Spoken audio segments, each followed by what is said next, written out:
हमको रोक सके ये किसी अंधेरे में दम नहीं। रोशनी हमसे है, रोशनी से हम नहीं। मेरा पानी उतरता देख मेरे किनारे पर घर मत बसा लेना, मैं समंदर हूँ, लौट कर वापस। पहले बप्पा के दर्शन फिर देवा भाव की शपथ। महाराष्ट्र विधानसभा चुनाव रिजल्ट आने के 13वें दिन बाद आज नई सरकार बन ही गई। आरएसएस के एक सोर्स बताते हैं कि फडणवीस शुरुआत से प्रधानमंत्री मोदी की पहली पसंद रहे हैं। 30 जून 2022 को एकनाथ शिंदे सीएम बनाए गए। मी एकनाथ संभाजी शिंदे ईश्वर साक्ष शपथ घेतो की महाराष्ट्र राज्याचा मुख्यमंत्री म्हणून। तब पीएम मोदी के कहने पर ही फडणवीस ने डिप्टी सीएम का पद मंजूर किया था। पीएम मोदी ने तभी वादा किया था कि अगली बार सत्ता में आने पर फडणवीस को सम्मानजनक पोजीशन दी जाएगी। फडणवीस ने तब सीएम की कुर्सी छोड़कर पीएम मोदी और आरएसएस प्रमुख मोहन भागवत के दिल में बड़ी जगह बनाई थी। इसी का नतीजा है कि वे दोनों के करीब हैं। अब उनके हाथ में सीएम और फिर बीजेपी अध्यक्ष बनने का विकल्प है। नमस्कार, मैं तमन्ना, आप देख रहे हैं द संकेत लाइव। देवेंद्र फडणवीस महाराष्ट्र के 21वें मुख्यमंत्री बनने जा रहे हैं। 4 दिसंबर बुधवार को उन्हें विधायक दल का नेता चुना गया। सीएम के तौर पर ये उनकी तीसरी पारी है।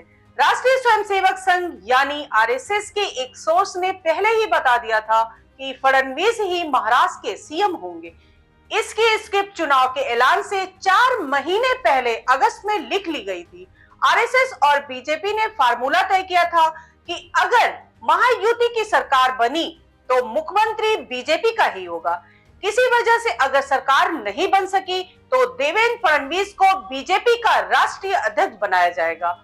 शिंदे और अजित पवार को पहले से पता था कि महायुति की सरकार बनने पर बीजेपी का ही मुख्यमंत्री बनेगा। तभी बहुमत मिलने के बाद एकनाथ शिंदे दिल्ली पहुंचे तो अमित शाह ने उनसे सीएम पद के बारे में कोई चर्चा नहीं की।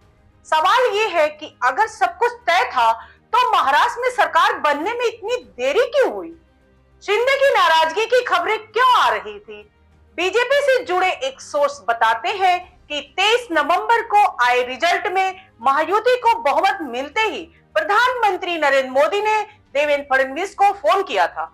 उन्हें अगला मुख्यमंत्री बनने की बधाई तक दे दी थी। अब सवाल ये है कि सब तय था तो एकनाथ शिंदे ऐसा क्यों दिखा रहे हैं कि वे नाराज हैं?